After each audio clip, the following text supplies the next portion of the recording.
Hiya, I'm a Zamen, and I love Colgate toothpaste. I have used this stuff ever since I was a kid. I've smeared it on my teeth, mixed it with Pepsi, and for the past 2 years of my adulthood, I have harbored a deep, and I mean deep, Emblem, engage! Lend me your strength! Apologies for that. But now that we have become one, you have probably surmised that I want to talk about this lovely protagonist, Alear, from a great game that I believe is called Water Insignia Merge! Which is what I'm gonna do because I think he's a really swell. Also, I'll be talking spoilers, but you probably don't care about those things.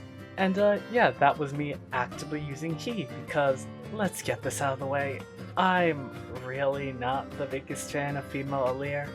Much like I'm not the biggest fan of female Byleth, or even female Shez. Sorry, but no girls allowed in my back alley. Although, I am a big fan of female Robin and female Corrin. Also a big fan of this particular summoner from Heroes, a very cute. Back on topic though, I just think female Alear comes across as a bit silly looking. Her eyes are just a little too big, so it kinda makes her look cross-eyed sometimes and pretty dorky looking, which is quite funny, and I do think her English voice actor did a really good job. Laura Stahl did a great job, but in a few big scenes, she sadly lacks some of the cool factor in Brandon McInnes's portrayal of male Alear. Evidence number Q2 here. Please, my friends, I need you all one last time. Once more. Let us engage! Please, my friends, I need you all. One last time. Once more, let us engage! Also, funny bit of trivia I found out. Did you know that Brandon McInnes, in addition to voicing Alear, also voiced Gyutaro in Demon Slayer's second season? Like, wowzers, take a listen. You were able to stop me, weren't you? Good for you. Really. I'm sorry if I hurt your feelings somehow. I really didn't mean to. No, please don't apologize. Only tell me what I can do to earn your affection.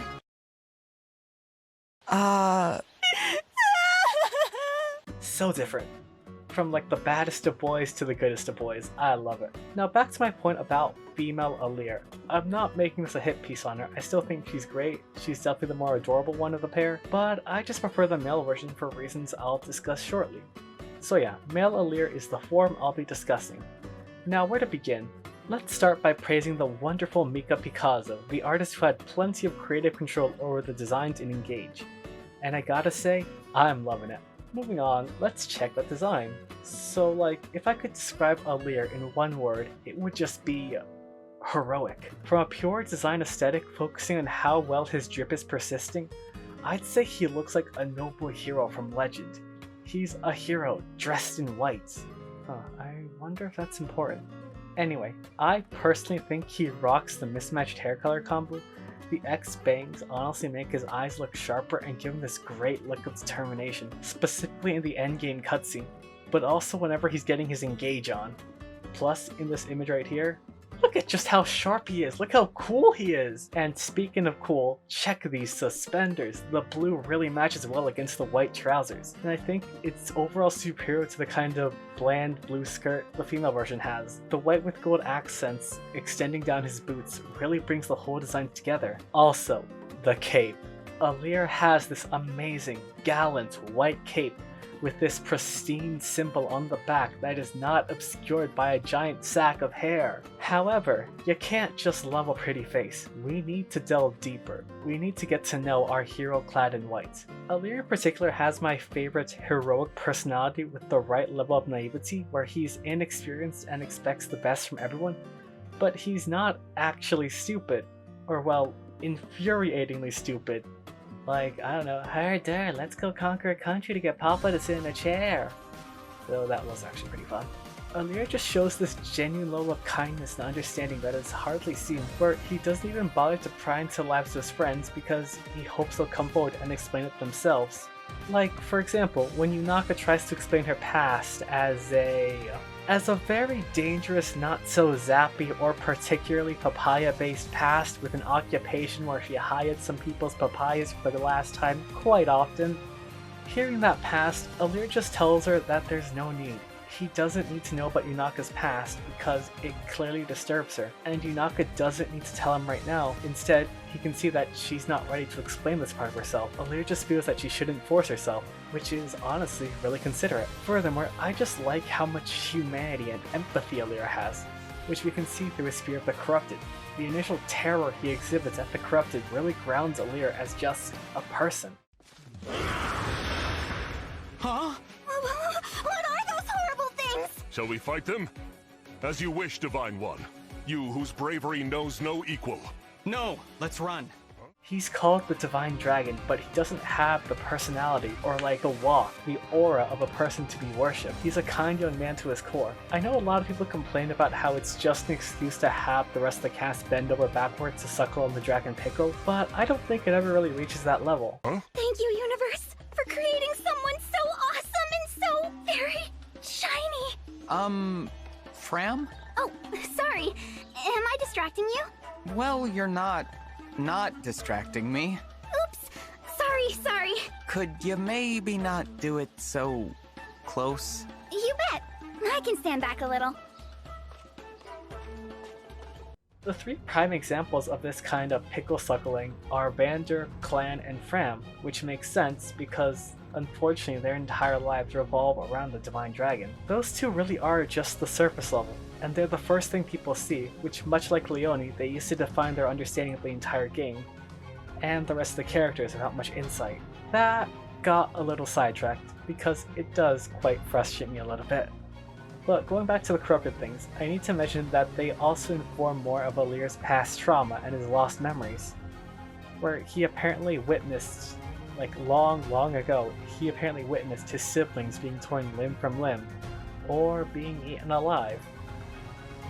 Yeah, that's, we'll get to past Alear later, I promise. Speaking of memory loss though, I do think Alear is the second best example of Fire Emblem protagonists having no memory of their past, right behind Robin. The person Alear was in the past and the actions they committed still have an effect on Alear's personality. From their past, they have this desire to be this heroic figure who forges bonds.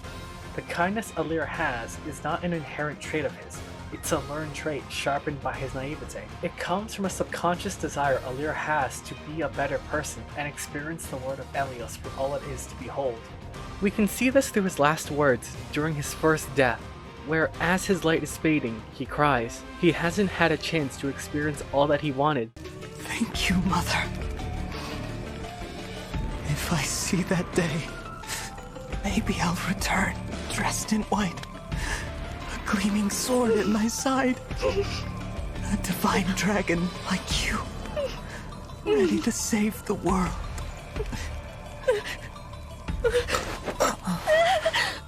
What Alear most of all wants to be is a hero, shining in white, wielding a legendary sword, which is really pleasant because I always think the same thing after I play a game like Engage. I'll digress though because Alear's words there mean so much and have a lasting impact on Lumera. Her, this woman, his adopted mother, who basically founded a whole religion around Alear so that when he awakens, he'll be treated as a legendary hero.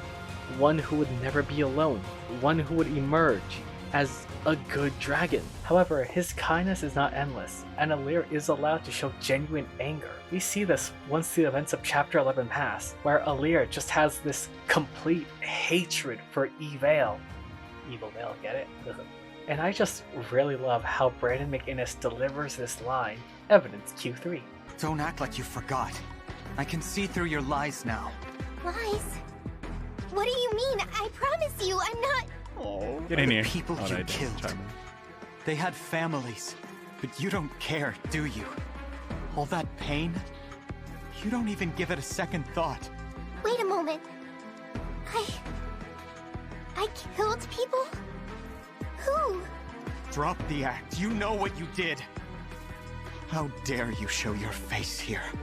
You murdered my mother and stole the rings. I didn't. Please believe me. Believe you? Like I believed we were friends? I won't make that mistake again. Hey, I'm fine. But the next time I see Vale, I swear. Oh my god. Really showing his anger and emotion. He also once again sounds really cool and heroic. One more thing about Alear's naivety that I really like is how it's an actual character flaw. Alear makes mistakes for things that aren't rewarded. He curses himself for these things. They stick with him for a few chapters, unlike getting instantly resolved. I'll point to chapter 11 once more, because that's a real mistake that stings, and it's Alear's fault. However, from these mistakes, Alear is able to learn and grow as both a person and a leader. Hence why I feel really confident and happy as his status as the Divine Dragon King of Elyos in the credits. Unlike how semi-uneasy I feel about Byleth becoming the undisputed leader of Fodlan. In Alear I'll trust, while in Byleth I'll hope. I can never really get a read on that guy either. Honestly though, I just really like a male Alear, and it makes me quite sad that most videos of Engage feature the female version instead of the male one, when I think he deserves a lot of love too. He's got the perfect noble hero aesthetic down. I know it's a me thing, but I just love heroes like Alear. These clean-cut good boys who do the right thing. It's why I love Tanjiro Kamado, it's why I love Link from Legend of Zelda. It's why I absolutely adore Superman when he's written properly. A hero clad in white, that's what Alear is, and it applies to both versions. But, come on, the male version looks cooler, come on. Anyway, thank you for watching this video. And consider sticking around if you don't hate my voice. My sole goal is to improve my writing, editing, and speaking as I go on. And oh, that's right! I did promise earlier to go over past Alear, so let's do that right now. In the form of... Speedrun spoiler blitz, let's go! Evil past Alear looks sick awesome. He's red. He's our boy. Patricide is hot. He threw his life away to call this woman mommy. That's based AF. He made Marth our boy too. He talks like a robot. Robots are cool. I love Aegis. Yo, he gets 8 hours of sleep at minimum without needing Pokemon sleep. Homie's even got trauma, but I can fix him. We don't have to worry Broski's even got an extra hole.